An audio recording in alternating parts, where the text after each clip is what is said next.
Hola, hi. I'm afraid this could be an Anya rant today. I was thinking about this popularity of all these goddess workshops and retreats, unleashing your inner goddess. And once you've unleashed, empowered, embodied this inner goddess, then you will have the life you want and you can manifest whatever you want. You just jump onto Venus, become Aphrodite, and that's it. I wonder whether there are God workshops for men, like become Zeus, or however Zeus we say in German, however you say it in English.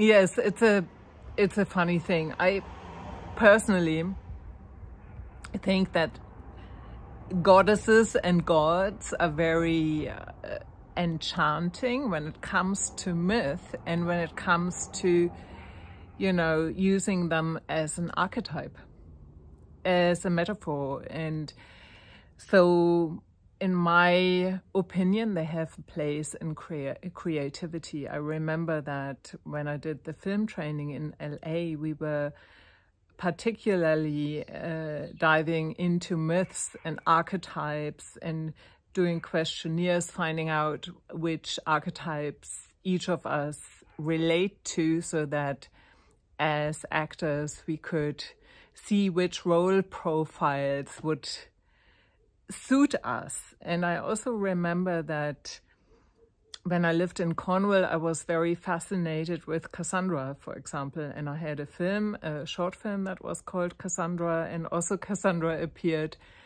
in a For Women show we created. And there were other goddesses as well. We had them on film and they were influencing our characters, but I also can tell you that it wasn't always for the best. For the characters, I mean. And I think there is this danger that you become over-identified with this, let's say Cassandra, for example. Looking backwards, I think, you know, I understand why I was so fascinated with her. It kind of relates to the last video of being scapegoated. That often happens to truth tellers. And I think that this quality of the truth teller and being scapegoated or not being taken seriously, even you can find in Cassandra, but at the same time, it's a very tragic archetype in many ways. So I don't think that it's very healthy to just identify with that. It is maybe healthier to see that there might have been a subconscious identification and then saying this is maybe one part, but I don't have to be just that. Which reminds me then of Gabrielle Roth, who founded the 5 Rhythms. And I remember, I think she said that in one of her books, or was it in one of her videos, that somehow, you know, we can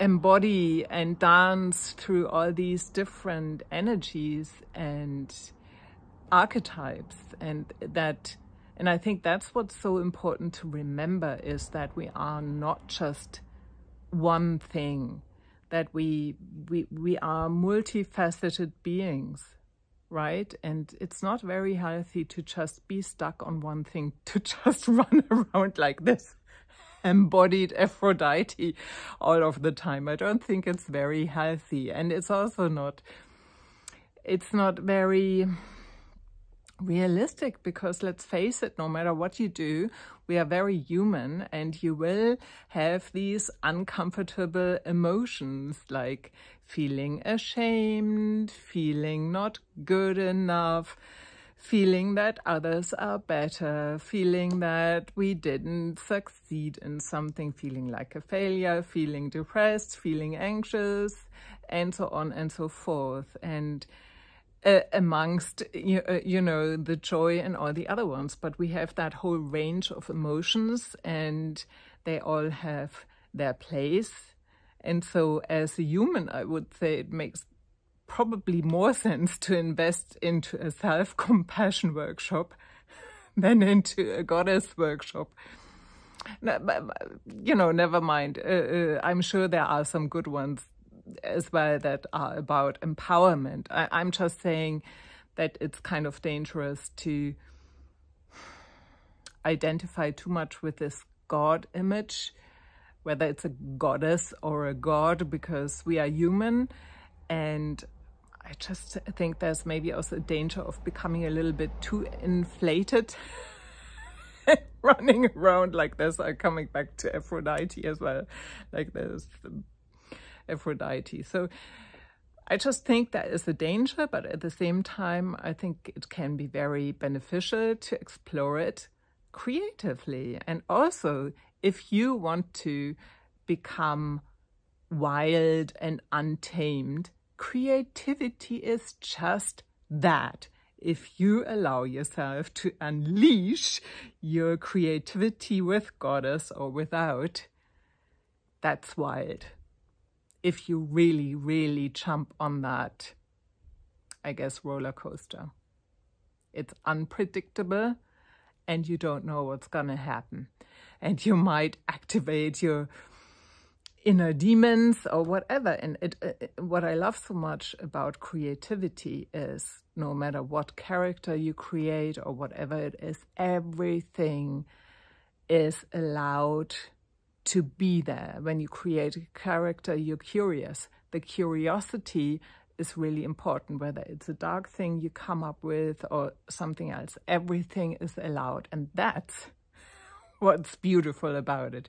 And if we can carry this sense of curiosity and acceptance about our very human experience and about a life that most of the time isn't perfect, then we also can play around with goddesses and gods and whatnot, but leave them in the playing field and don't think you're all of a sudden a goddess or a god and walk around like that. Well, that's my 2 cents on it. What do you think? Are you a goddess or a god, or do you agree or not, or whatever? Anyways, that was my opinion. This is Anja. Join me on the journey from hiding to thriving as a multifaceted artist. That's it. Take good care. Bye-bye.